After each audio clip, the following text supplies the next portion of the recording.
first feeling I had when I first took off with my brand new drone, it was a little mix of nervousness and excitement, because I'd watched tutorials and I could be prepared mentally as much as I could, but I still had never flown the thing, so it could have easily gone any which way. So I took it up, and it was just fulfilling almost, because I'd been wanting one for so many years. I was like finally getting it, and I had it set up, and I was ready, knew what to do, and I took it up and just flew it around my backyard for the first time. And it was a great time. It was super fun.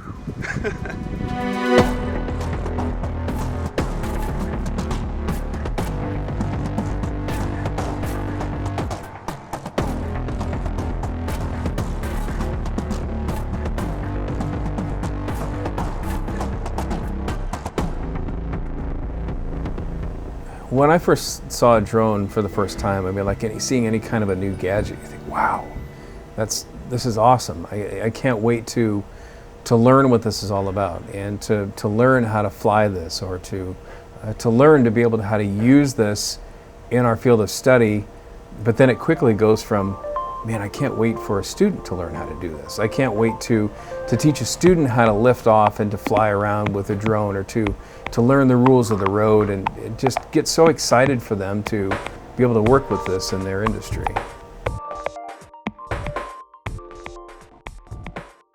The first thing that came to mind, cool. Flat out cool. And I knew we had to get one on campus.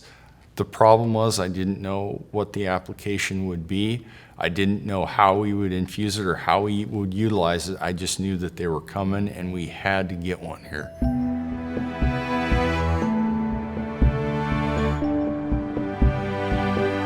It's really important for Northeast Community College to implement drone use and drone instruction, because their future employers are going to be requiring it. No matter if they're working for a radio station that might want to get some video for their social media sites. It might be a TV station that needs that drone footage for the 6 o'clock news that night. You think about any type of field of study, you think about any type of profession. How could they not use drones? Now that this technology is here, what are ways that you can embrace that and being able to use that? Without a drone, you're looking at renting a $5 million helicopter to get the same exact shots. So that's really not an option for us. So it's going to be a great asset in digital cinema. Utility Line program just got one, and that was a direct result of their advisory committee stating that that's something they need because they're already using those in the industry. You're looking at tower inspections, bridge inspections, roof inspections for insurance companies, disaster area inspections, where maybe power lines are down and roads are damaged or buildings are down and you can't get in there. You can get drones in pretty quick. For the cinema students, great different point of view and perspective from the standpoint of getting those big cinematic wide shots that would otherwise be really hard to get. I think in the manner that we've pursued the technology has excited the faculty. I've gotten a lot of good responses on it. They're all interested and willing to work with that technology. Students, that's been interesting. Anytime we've done a test flight on campus, we've always attracted a crowd.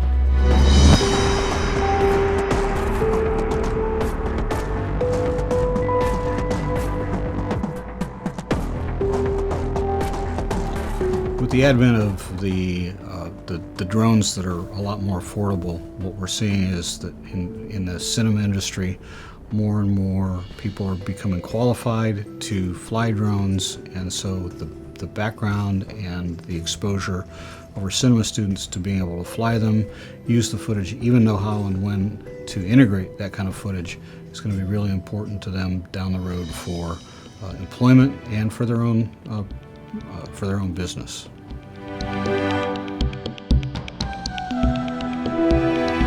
Drones are, according to the FAA, a UAV, unmanned aerial vehicle. They've been demonized in some circles by their weaponization. They've been demonized in some circles by some inappropriate amateur use with respect to spying and sort of that peeping Tom concept. While drones have gotten to be very stable and predictable, they're still controlled by two primary factors. One is the GPS lock, which means you're connecting with a variety of satellites to lock it in three-dimensional space, and so when you tell it to hover, it can. But it's also controlled by an operator's speed, altitude. I know the drones that we have, we're supposed to stay under 400 feet. I know the particular models we have will go well over 3,000 feet, and we will not do that. The chances of running into something in this area aren't likely, but it could be disastrous if we did. We recently did a shot, and we flew from the Chamber of Commerce to the Divots Convention Center. And as we're flying down Norfolk Avenue, we made sure we did it on a low traffic area. It looked like we were going to hit that roundabout pole there out west of town. We're coming up, and it's like there's a huge light pole in the way. Like, we could really hit it if we're not keeping track of it. But then all of a sudden my phone just lags and then goes black. And I lost my sight. I probably still had control, but it's just that moment, like, what could happen if I don't know where it is or what it's doing? From the camera, it looked really close, but from my perspective, we were easily 50 feet above it. But it's really hard to maintain that perspective. What you have is basically a platform that's aerodynamically unstable and kept so by the electronics. And if the electronics has a little hiccup, you have a problem. Problem manifests itself in the fact that you've got rotating blades that are rotating in the vicinity of 12,000 RPM, which sadly makes it like a flying Vegematic, and it's not safe to keep around people. I think that the connotation or the negative connotation for drones is going to start to fade away within the next few years, but it's going to have to come with some experience. It's going to have to come with some examples of what we're actually using this for in a very positive way, and then I think it can change. I got a drone license by going onto the FAA website, and they're really pushing it, so they had it on the front page of their website. Just followed those steps, probably took about 15 to 30 minutes, and just got registered and made sure everything was documented, and it was really easy. If you have a camera on your drone or your airplane, perfectly legal to fly with that camera. Interestingly, the FAA has decided that as soon as you put that camera, that same camera, in that same flight, and turn it into a venture capital opportunity where you're trying to sell the footage, they're saying that has to be licensed. It's important that we get it right, but we also push the envelope on it because it's changing so fast. And one of the hardest components of that is actually getting flight time for students. We don't have the capacity yet, but we will. To see it is one thing, to fly it is another. It's going to be important that we all learn how to do this responsibly, that we know the rules, we know our parameters, we know where we should or should not fly.